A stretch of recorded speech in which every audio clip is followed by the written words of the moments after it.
I'm going to let Jeff introduce this episode because he had a really good introduction for this episode off the air. And I say on the air. This is my radio days coming through. I say on the air, but it's Jeff. Pre-record, yes. Yeah.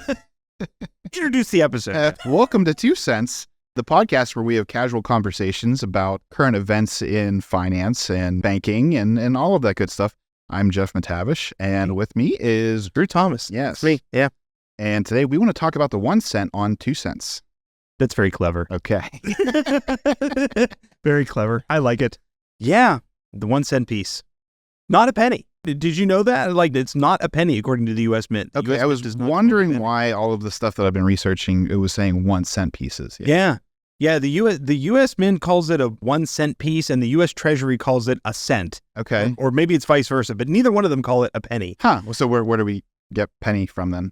There were a lot of English people here, and back in the day, there was the pence, right? So you had the English currency, which you had a pence, so everybody called it a penny, and it just kind of got adapted into U.S. currency, the 1 cent piece. Okay. Called it a penny, but it's actually not a penny. Everybody calls it a penny, but it is not officially a penny. Okay. Which is, I don't know, just one of those random pieces of information that I knew even before I started researching all this, this is really fascinating stuff, actually, if you think about it. So we're going to talk a little bit about the history of the penny, which we've already touched on, obviously. But then we want to talk about, I guess the whole point of this is the penny even worth having? Yeah. I think that's really what this comes down to, There's been talk in the past of, deprecating the penny, but is that feasible? Is that realistic? Yeah. So let's talk a little bit about the history of the penny. Okay. We started minting a penny in the 1800s, right? 1857? 1793. 1793. The first penny was minted in the U.S. in Philadelphia in 1793. Okay. So obviously back then a penny was worth a lot more than it is today. You could buy you could buy penny candy up until the 50s. Yeah. I think they still have penny stores, but I think they're a little bit more than a penny now. Even the dollar stores aren't a dollar anymore. Yeah, it's so true. It's only $1, but it's really $2. The inflation will get you every time. I do remember penny candy. There was a store on Market Street here in Johnstown that had that you could go and you could buy. You had to buy it by the pound, so you weren't really. You couldn't. Yeah. If you went in and asked for 1 penny and handed it, I guess they would have sold it to you, but really that wasn't the way they were doing it. But it was penny candy stuff. I didn't handle the cash back then. My parents did, so I just picked the candy and they paid for it. So I don't know how that worked. Okay, so 1700s, we mint pennies, right? So what else is interesting about how long does a penny last? Let me ask you that. Can you still use a penny from 1700s? I would assume. If you could find one? Yeah, I wouldn't spend it. Probably wouldn't spend it. Yeah. That's worth a pretty penny. So let's look at some pros and cons of the penny, because I think what we really were talking about here is the penny worth having, right? A lot of people don't carry cash anymore, and we can kind of touch on that if we want to, but they definitely don't carry coin around a lot. I have this oversized plastic beer bottle in my office at home, and I used to throw all of my spare change in it whenever I would come home for the day, and usually I would fill that thing about halfway up every year, and then I would take it into the bank and I would put the coins through the machine, and I'd have, a couple hundred, I usually have maybe $100, $200 worth of coins in there every year, and I would use it toward the holidays and things like that. Yeah. I can't remember the last time I put coin in it because I don't use coins that much. Yeah, I did the same thing. Mine was a 5-gallon water jug, but yeah, same thing. Yeah. And you'd get, $300-$400. Yeah. So we were looking at, there's a website out there. It's what website is it? It's Britannica. Yeah. And Britannica has these pros and cons of the penny. And the first is preserving the penny helps keep consumer prices down and avoids harming low-income households. I don't know if that's necessarily true. I don't either. The alternative to the penny is rounding to the nickel, and that's something that will negatively impact working families every time they buy a gallon of gas or a gallon of milk. Depends. It does depend, because you could round down too. Right. Kind of evens out. I guess technically the only part of it that makes it a little biased toward the 5 is the fact that it's an odd number. So 1 and 2 would be rounded down, but 3 and 4 would both be rounded up to 5. Mm-hmm. So I guess it would add up over time, but you'd have to buy a lot of stuff that was in that 3-4 cent range rounding up. Mm-hmm. And you're only rounding up 2 cents, realistically speaking, when you're doing that. I don't know that it really makes that big of a difference. Yeah. So that's one of the pros to keeping the penny. They said that one study found that the penny rounding in Canada cost grocery store customers an estimated 3.27 million Canadian dollars annually. Wow. How many people are I mean, I know groceries are expensive, but the penny rounding alone, I guess I can't argue with the numbers, but that seems like a lot to me. 600 million annually. Yeah. So pro number 2, a penny can be used for decades and is more cost efficient to produce than a nickel. Most U.S. coins have an expected circulation life of 20 to 30 years, meaning a single penny could be used thousands or even millions of times. So what if it costs 1.8 cents to make a 1 cent penny? That's a bargain for how many times it gets used. Here's the thing. How many of those pennies are sitting in jars? They're not getting used over and over and over again. They're sitting in a jar on somebody's shelf. Yeah. So, or worse, I think one of the cons later on is there have been people who have admitted to just throwing pennies away, or leaving pennies on a counter when you're buying something at a store, buy a penny or take a penny, penny, however it goes. Yeah. So are your pennies really in your pocket? I don't think they are. Yeah. I think they're either in those dishes, they're on the ground, or like I said, I think there are a lot of people that take their coin like I did and throw it in a jar. Yeah. Right. It's not in circulation. You're effectively taking that out of circulation when you put it in a jar and sit it in your room. Yeah. And so the U.S. Mint would then have to continue to mint more to offset the fact that people aren't spending them and using them as currency. They're just collecting them. The only reason that I keep a couple pennies in my pocket, because as you know, I'm a cash guy. You are. I prefer cash over anything else. That's okay. I will keep a couple of pennies in my pocket so that when I buy something and I have to pay tax, I get less pennies back. So you keep pennies in order to avoid getting pennies. That's very interesting. That's an interesting thought process. Yeah. So if I buy something for $1 and it's $1.06 here in Pennsylvania, I make sure that I have a nickel and a penny. I guess that makes sense. I mean, and you are getting rid of your penny at that point. Right. How many people do you confuse with that, though? Oh, the younger generation.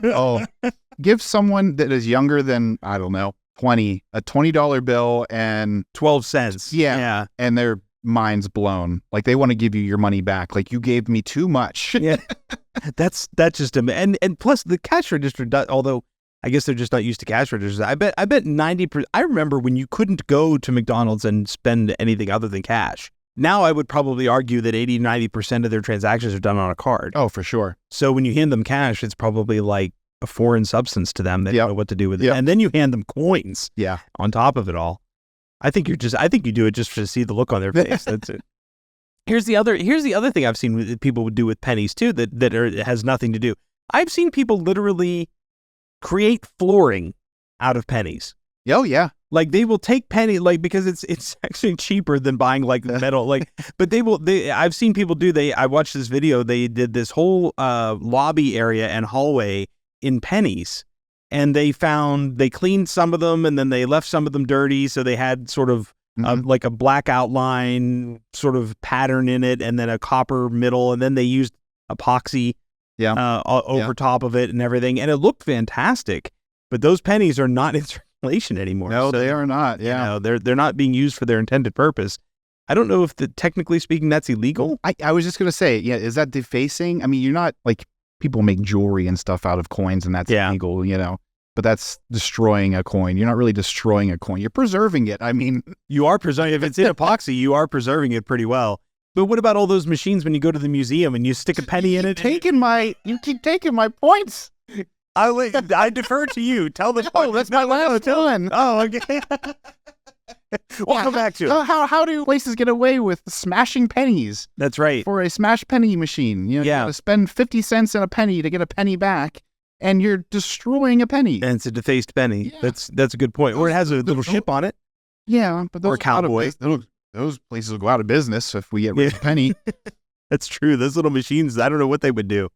Okay, so I guess that's the pro. The penny can be used for decades, but is it really being used? And then the third pro that they have in this article is the existence of pennies helps raise a lot of money for charities. Organizations such as the Leukemia and Lymphoma Society, the Salvation Army, Ronald McDonald House ask people to donate pennies to raise funds. In 2009, the Leukemia and Lymphoma Society announced that school children had collected over 15 billion pennies in support of its charitable work, which is equal to about $150 million for blood cancer research and treatment. I mean, I get the point there that, it's easy to say, hey, bring in a penny, but is it any more difficult to say, hey, bring in a nickel? I don't know. We had fun with it in school. We had something called penny wars at my school. Okay. So your class would collectively collect pennies. Like you bring 100 pennies or whatever from your house, and you put it in a jar. And other classes could take their pennies and put it in your jar, and that kind of subtracted from your class's count. Okay. And whatever classroom at the end of this period of time had the most money saved up, we get something like a pizza party or something like that. But I mean, so we raised a lot of money that way. So you're kind of incentivized two ways. You're incentivized to try to raise the most money, but you're also incentivized to always be competitive ahead of the next. Right. Yeah, because you're trying to cancel out the other classrooms. That's neat. Yeah. It was a fun little thing. That's a really neat idea. I like that. But again, couldn't you do that with nickels? You could, but I mean, asking my mom for 100 pennies is a little easier than asking my mom for 100 nickels. I don't know. I guess that's true. I guess it really comes down to how much is a penny really worth? Yeah. In today's world. Yeah. Oh yeah. Right. You know what I mean? Like, is it just as easy to say, well, hey, Mom, I need a nickel? Like, would your parents balk at saying, well, if you'd asked me for a roll of pennies? No. But yeah, like you said, 20 years ago when we were doing these things, a penny went a lot further. That's true. That's true. So let's go down the con list here, right? Okay. So we got a con list here of should the penny stay in circulation. So those are the pros to keeping the penny in circulation, right? Keeping consumer prices down, usability and longevity, and then money for charities. The con, penny has practically no value and should be taken out of circulation just as other coins have been. So you were saying we took out the half penny. Yeah. The U.S. Mint took out the half penny. Back in 1857. Okay, Yeah. So that's where that year starts That's where it came from. Okay, yeah. I knew I read that year somewhere. So at one point, the U.S. did have a half penny, but But then they were like, "Hey, Half nobody's cent. using this." Half cent. That's a good point. Yeah, good point. You keep me on my toes, Jeff. You keep me honest. That's good. So the purpose of the monetary system is to facilitate exchange. The penny no longer serves that purpose. When people start leaving a monetary unit at the cash register for the next consumer, the unit is too small to be useful. So it sounds like we kind of got the con, even though we were talking about the pro. Yeah. But I guess we're not the only ones who think that the con is also, the fact that the pennies aren't really being used for anything, or they're not being used as money. Yeah. Yeah. Put it that way, I guess. Con number 2, the process of making pennies is costly both financially and environmentally. Now that's an interesting part of it. Yeah. I don't know if I believe that one as much. According to this, it says over the last 35 years, 107 million pounds of carbon dioxide have been emitted due to the pennies being delivered from the mint to banks. How do they even calculate that? I mean, if you get rid of the penny, they're going to have to produce more of some other coin, and that's going to produce more carbon dioxide from mining whatever metal that coin's made out of. Yeah, it says making pennies requires the mining of zinc and copper. But I would argue, there's not silver in almost any of our coins in the U.S. anymore. No. They haven't been silver since the 1960s, early 60s. Regardless, there's zinc, there's copper, there's nickel in all of our coins these days. Right. None of them are precious metal in that regard. Right. And then the con number 3 here, eliminating pennies would save time at the point of purchase without hurting customers or businesses financially. So I guess it depends on whether or not you believe that stat that we talked about earlier about the grocery stores. This one's funny, yeah. The use of pennies in paying for goods and making change adds time to sales transactions. A study by Walgreens and the National Association of Convenience Stores, because we have to have a national association for everything, found that pennies add 2 to 2.5 seconds to each transaction, and a result of that extra time, the average citizen wastes 12 minutes a year paying with pennies. Who has the time to do these studies? Well, it goes even further. Now they say, if you bend down and pick up a penny off of the sidewalk, if you make minimum wage, you are losing money. Are you kidding me? Really? The amount of time it takes you to bend over and pick it up? It's not worth your time if you make minimum wage to pick up a penny. You are losing money if you pick up a penny. Wow. Okay, that's interesting. So I don't know. Obviously other countries have gotten rid of the penny. Yeah. Or their version of a penny. Yeah. Their 1 cent piece. Canada withdrew the penny or their version of a penny in 2012. Australia stopped minting 1 and 2 cent coins in 1991, but still mints them as non-circulating coins. Then why bother? Why'd you stop at all at that point? The Bahamas, the central bank stopped issuing 1 cent coins on January 31st, 2020. and they were demonetized on December 31st, 2020. So I guess you can't even spend them in the Bahamas anymore. In Canada, you can still spend them. If you have them, you can still spend them. They'll still take them as currency. Do they recirculate those then? Or if a store gets a 1 cent piece, do they have to turn that into their That's a good question. I would think that, I don't know. It said the Canadians could redeem pennies at financial institutions or donate them to charities. Okay. But it doesn't really say what the government suggests that the charities or the businesses or the banks do with them once they get there. Okay. And then there's some other countries here, Finland, Switzerland, Barbados. I mean, most of these have withdrawn their 1 cent piece sometime in the last 15 to 20 years. Okay. So the UK and the US are two of the largest countries still using a 1 cent coin.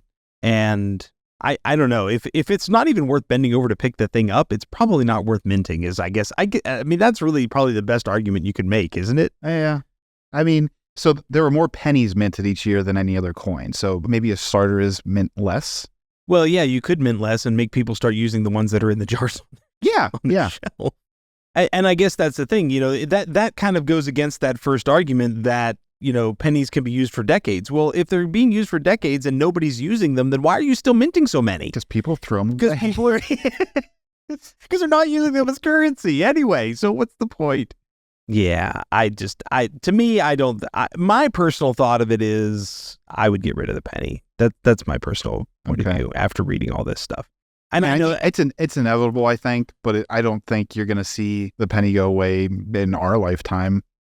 I mean, to get rid of a penny requires, the government to make a decision. And I don't think they have bigger problems right now than whether to keep the penny or not. So I don't think that's high on their radar. I think you could have stopped with it requires the government to make a decision. Okay. It doesn't, I mean, it's hard enough to get the government to make a decision about anything. Everybody wants to sit on the fence about everything. Yeah, I don't know. I'd like to think that maybe they would make a decision on this within our lifetime. I mean, I'm hoping to be around for a while yet, but you're right. There's so much, we assign a lot of nostalgia to things in our society too. Where we're like, oh, we can't get rid of that because I remember my grandparents used pennies whenever we would put stuff out for Christmas and stuff. And it's like, okay, but you can still have that memory without the U.S. Mint spending twice as much to create the penny as they are to their worth. I mean, that was another. It doesn't take your memories away, right? I mean, right. What was the other con? That was another con that I read on some article. Those opposed to stopping the minting of pennies said that removing this unit of currency would dishonor Abraham Lincoln. He's on the 5. That's one less currency with Abraham Lincoln on it, apparently.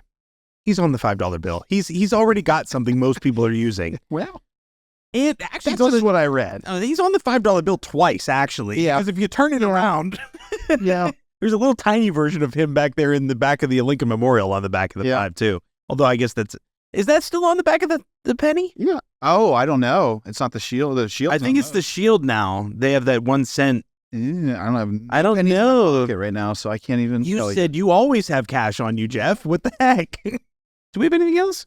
Does that pretty much cover it? I don't know. What do you guys think? I would love to hear a comment from somebody that's listening to this episode. I mean, you can go into the show description. There's a link there that you can give us some feedback and send text messages. You can send it via text message or email. Let us know. Do you like pennies or don't you like pennies? I think that's a really interesting thing. I'd love to hear what other people think. Yeah. Yeah. Fair enough. Okay. I got nothing else. You got anything else? Yeah. I think we're good.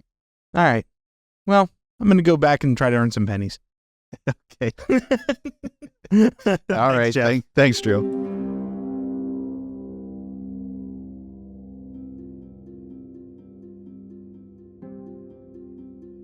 This podcast focuses on having valuable conversations on various topics related to banking and financial health.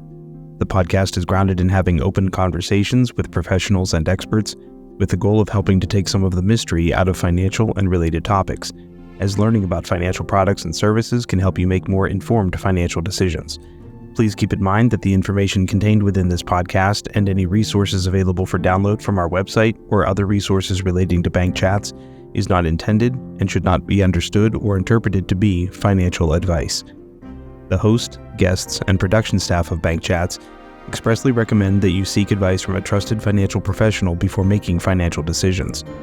The host of Bank Chats is not an attorney, accountant, or financial advisor, and the program is simply intended as one source of information.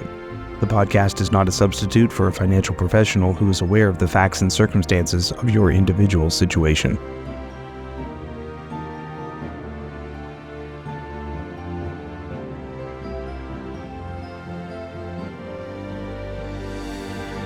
Thank you for listening. Please check out our full library of episodes, which can be found on the AmeriServ.com website. You can also download or stream the podcast from your favorite podcast app.